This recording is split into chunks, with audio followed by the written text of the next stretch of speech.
한국 축구가 북중미로 가는 고비를 넘겼다. 새로운 미래로 기대되는 배준호와 오영규, 23행크의 깜짝 활약이 원동력이었다.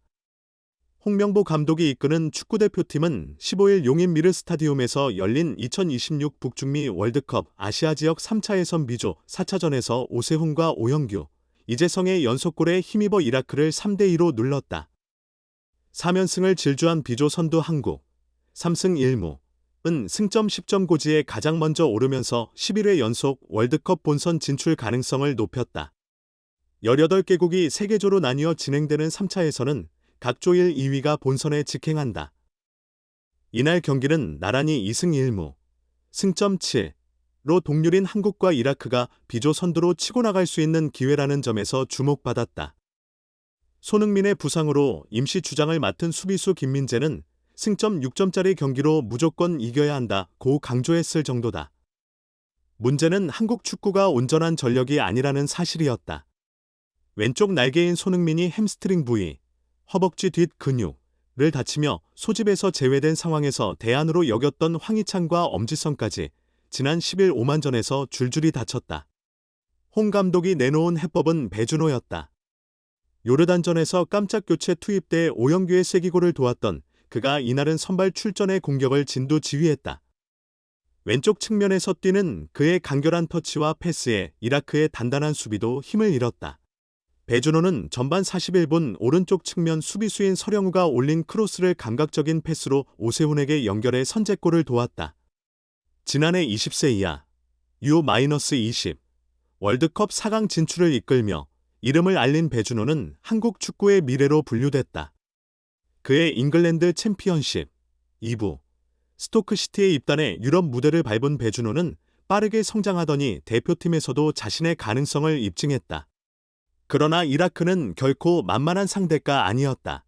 적장인 헤수스 카사스 이라크 감독은 지난 5월 위르겐 클린스만 전 대표팀 감독의 후임을 찾던 대한축구협회가 접촉해 협상을 벌였던 인물이다.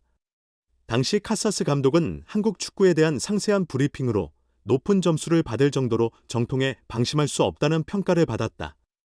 예상대로 카사스 감독은 후반 시작과 함께 이탈리아 세리에에서 뛰는 공격수 알리 자심을 투입하면서 한국으로 기울던 판을 흔들었다. 그리고 자심의 발끝에서 시작된 공격이 후반 5분 아이맨 후세인의 시저스킥 동점골로 이어졌다. 오영규가 15일 용인 미르스타디움에서 열린 2026 북중미 월드컵 아시아 지역 3차 예선 B조 4차전에서 이라크를 상대로 골을 터뜨린 뒤 기뻐하고 있다. 용인 연합뉴스 카사스에게 자신의 자리를 내줄 수도 있었던 홍 감독의 대응도 민첩했다. 발빠른 오영규와 문선민 카드로 공격의 속도를 높였다. 후반 29분 결승골도 두 선수의 발에서 나왔다. 문선민이 역습 찬스에서 왼쪽 측면을 파고들면서 내준 공을 이재성이 다시 오영규에게 연결해 이라크의 골망을 흔들었다.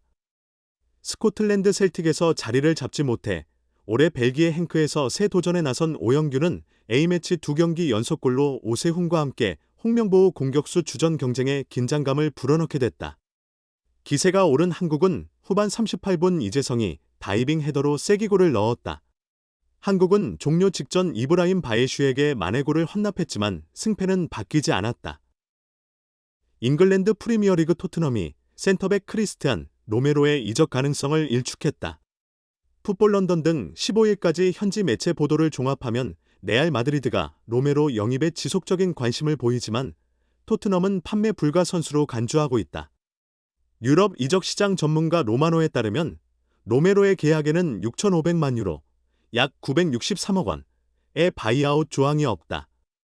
아르헨티나 현지 언론에서 보도된 내용과 상반되는 것으로 토트넘이 로메로의 이적에 대해 더욱 강력한 통제권을 가지고 있음을 시사한다.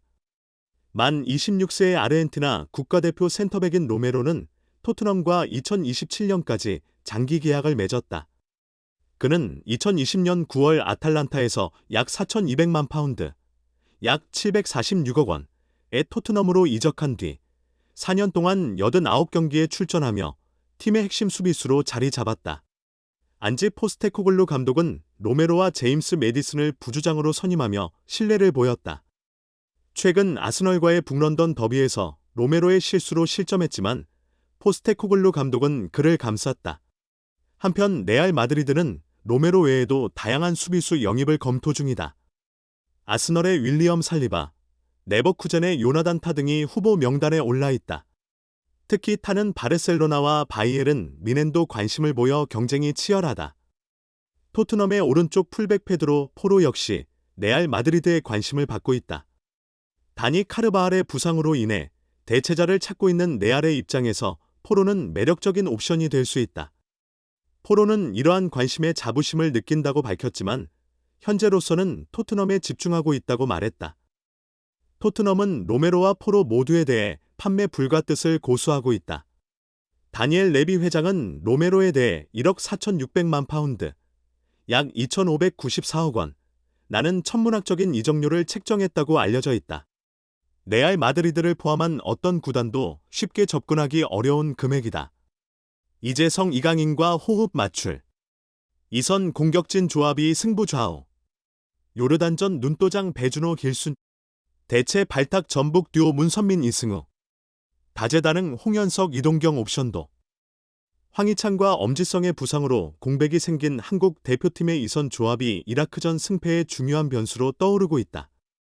홍명보 감독은 4-2-3-1 포메이션을 유지하는 가운데 이재성과 이강인을 중심으로 공격진을 재구성할 것으로 보인다. 이재성이 중앙에서 이강인이 오른쪽에서 공격의 흐름을 주도할 가능성이 큰 가운데 왼쪽 자리에 누가 설지가 최대 관심사다. 이 자리에 누가 서느냐에 따라 아예 다른 조합도 가능하다. 왼쪽 공격수 후보로는 배준호가 가장 유력하다. 배준호는 지난 10일 요르단과의 경기에서 교체로 출전해 저돌적인 돌파와 과감한 슈팅을 선보였고 오영규의 골을 도우며 인상 깊은 활약을 펼쳤다. 최근 스토크시티에서는 터치 수를 줄이면서 넓은 시야와 공간 활용 능력이 돋보인다는 평가를 받는다. 효율적인 플레이로 빠르게 공격으로 전환하는 것이 최대 강점이다. 몸싸움이 거칠기로 유명한 잉글랜드 2부 리그에서 강한 상대들과 몸싸움을 통해 힘을 키운 만큼 이라크전에서도 그의 적극적인 돌파와 공격 가담이 큰 힘이 될 것으로 기대된다. 이라크전 직전 대체 발탁된 문선민이 선발로 나서면 이재성을 오른쪽으로, 이강인을 중앙으로 옮길 수도 있다. 문선민은 빠른 발과 끈질긴 압박 능력으로 상대 수비진을 흔들 수 있는 카드다. 상황에 따라 이런 극적인 변화가 이라크의 견고한 수비를 무너뜨리는 데 중요한 역할을 할 수도 있다. 문선민과 함께 대표팀의 승선한 이승우도 중요한 자원으로 평가된다. 좌우 측면은 물론 공격형 미드필더와 처진 스트라이커로 활약할 수 있는 그는 이번 시즌 K리그 1에서 11골 5도움을 기록하며 맹활약 중이다. A매치에서 아직 골을 기록하지 못한 이승우는 이번 이라크전에서 데뷔골을 노린다. 왼쪽 공격수로 나선다면 이재성이 중앙에서, 이강인이 오른쪽에서 각각 플레이를 이끌 가능성이 크다. 홍현석은 넓은 시야와 안정된 패스 능력으로 팀의 공격 흐름을 매끄럽게 이끄는 자원이다. 짧고 정확한 패스로 빠르게 볼을 전달하고 상대 수비의 빈 곳을 찾아 기회를 창출하는 능력이 뛰어나다. 이를 통해 경기 템포를 조절하며 팀원들에게 공간과 시간을 만들어주는 역할을 맡고 있다. 이선은 물론 3선 미드필더까지 소화할 수 있고 활동량이 많다는 점은 이재성과 비슷하다. 만약 후반에 이재성이 체력 문제나 전술적 이유로 교체될 경우 홍현석이 이재성의 자리에 투입되어 비슷한 임무를 수행할 수 있다. 대표팀의 공수 흐름이 크게 끊기지 않도록 안정성을 유지해줄 수 있다는 점에서 매력적인 카드다. 이동경은 다재다능한 플레이어로 측면과 중앙을 자유롭게 오가며 공격과 수비 양쪽에서 활약할 수 있는 자원이다. 주로 중앙 미드필더나 공격형 미드필더로 활약하는데 상황에 따라 좌우 측면에서도 전술적으로 중요한 역할을 맡을 수 있다. 빠른 발과 넓은 시야도 장점이다. 그가 경기 중 다양한 위치에서 공격 전개와 수비 지원을 자유자재로 수행할 수 있다는 점은 한국 대표팀의 전술적 유연성을 높이는 데 큰 도움이 될 것으로 기대된다. 대표팀은 이라크와 15일 오후 8시 용인 미르 스타디움에서 북중미 월드컵 아시아 3차 예선 경기를 치른다.